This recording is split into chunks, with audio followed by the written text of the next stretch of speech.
Logarithm का याद रखिएगा, जो ग्रोथ रेट होता है ना बच्चों, जो ग्रोथ रेट होता है वो कम होता है।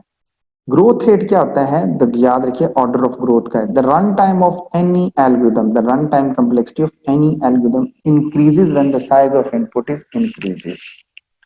जैसे जैसे हम इनपुट देंगे उसकी टाइम कम्प्लेक्सिटी बढ़ेगी, और एल्गोरिथम का ग्रोथ रेट कम है। जब जितनी मर्जी आप उसको देखें, 10⁵ दी है तो जनाब साहब उसने सिर्फ 5 ही इंक्रीज किया है, जबकि एन स्केयर तो 10 पे चला गया था, 10⁻10 पे, और वो जस्ट सिर्फ 5 पे था, ओनली कांस्टेंट 5 पे। Growth of function means if we increase the number of input, वो कहता है the function growth speedly, function भी स्पीडली फॉर्म में करेगा। हम किसी भी एल्गोरिथम की जो कॉम्प्लेक्सिटी है ना बच्चों, हम उसके लिए एक खास मैथमेटिकल नोटेशन यूज करते हैं। These notations are called asymptotic notation. भाई समझ आ रही है तो एक्नॉलेज करें प्लीज। Yes sir. यस, आ रही है समझ सर। ओके जी, क्योंकि थोड़ा सा ये ट्रिकी सा टॉपिक है, डिस्क्रीट में भी पढ़ा हुआ है, लेकिन डिस्क्रीट में कम्प्लेक्सिटी निकालना नहीं शायद बताया होगा, तो यहाँ पे थोड़ी कम्प्लेक्सिटीज निकालना बता रहा हूँ। हमने देखा पीछे, अभी मैं फिर यहाँ से तभी स्टार्ट कर रहा हूँ कि पीछे समराइज के एल्गोरिथम्स कैसे कंप्यूट करते हैं टाइम कम्प्लेक्सिटीज को, और फिर डिफरेंट एंगल से देखा।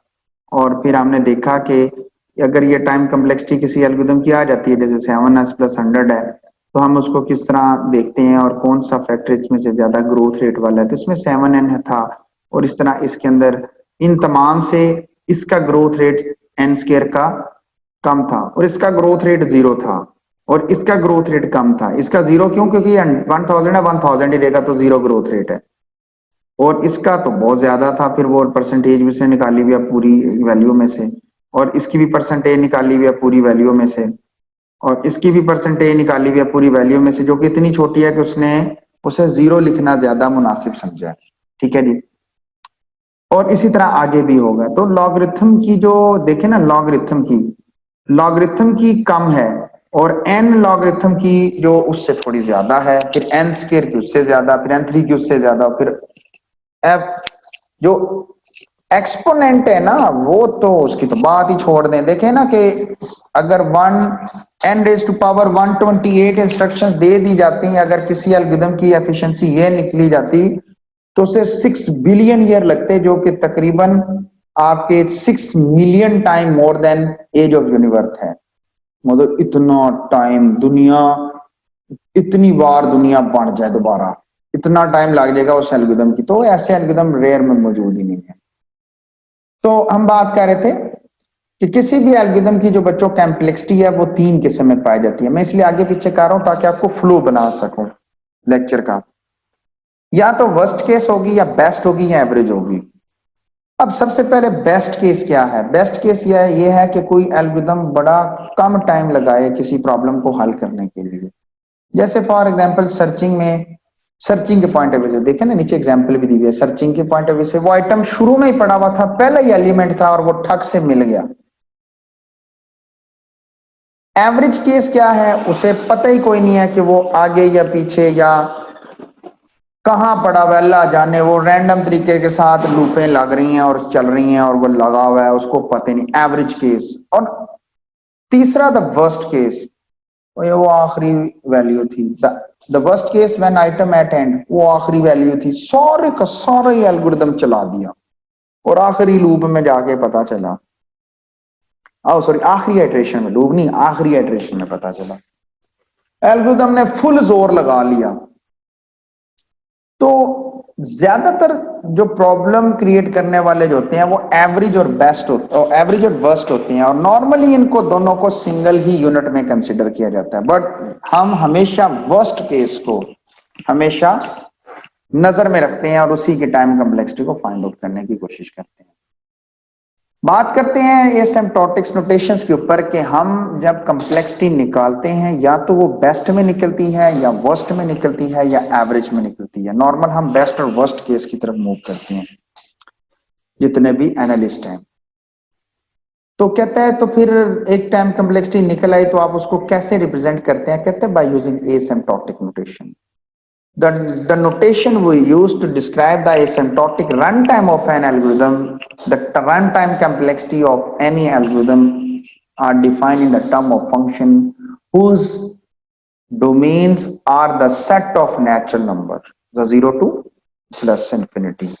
Such notations are convenient for describing the worst case runtime time complexity of function with respect to Tn of n, which usually is defined on integer input size and blah blah blah.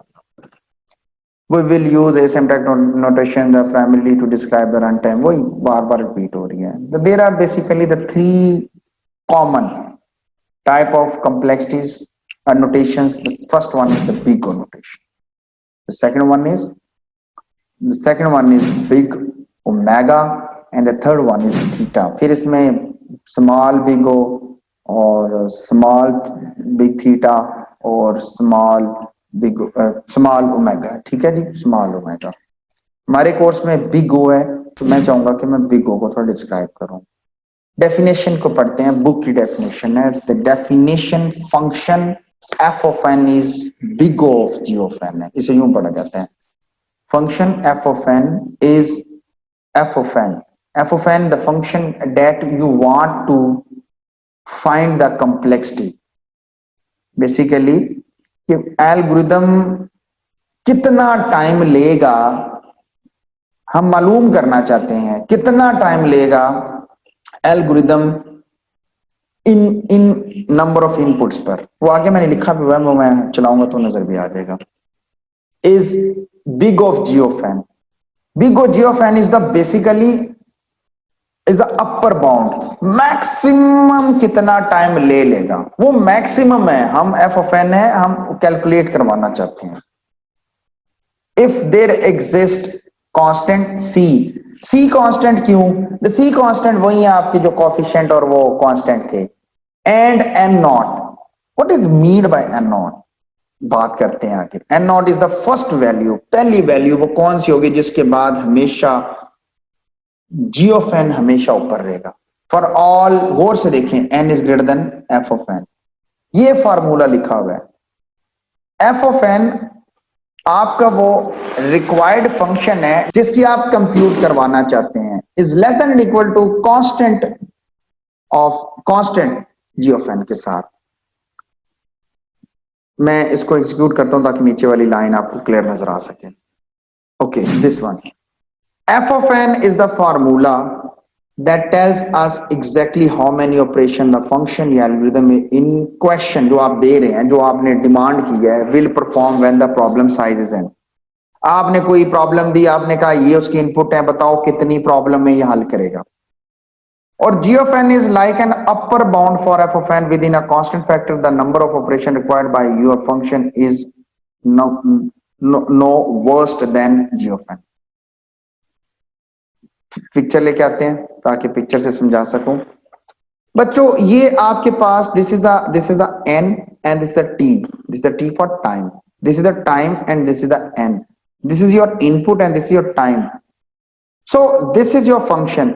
आपने पहले value, गौर से सुनिएगा, आपने एक input दी, दो input दी, तीन input दी, यहाँ 4 5 6, फिर थोड़ा टाइम बढ़ा, फिर 5 6 7 8 9 10, फिर टाइम थोड़ा कम हुआ, फिर स्टेबल हो गया. और this is your g of n. G of n basically आपका वो वर्स्ट केस है.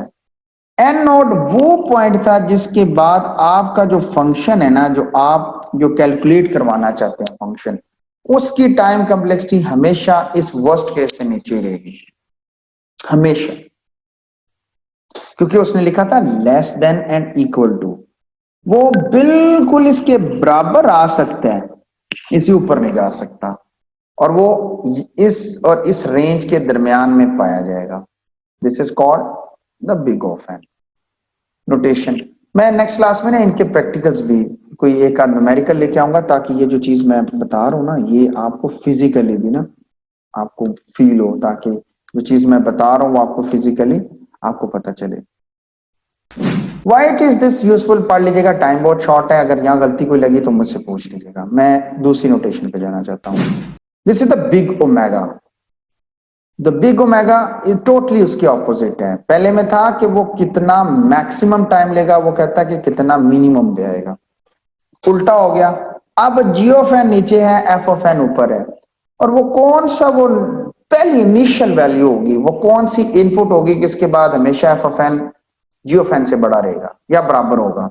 देख सकते हैं वो ही same function f of n is omega of g of n is exist constant not such that ये वही f of n is greater than equal to c g of n, उसमें था big O के हिसाब से is less than equal to c g of n, अब यहाँ opposite हो गया कि greater than equal to, ठीक है।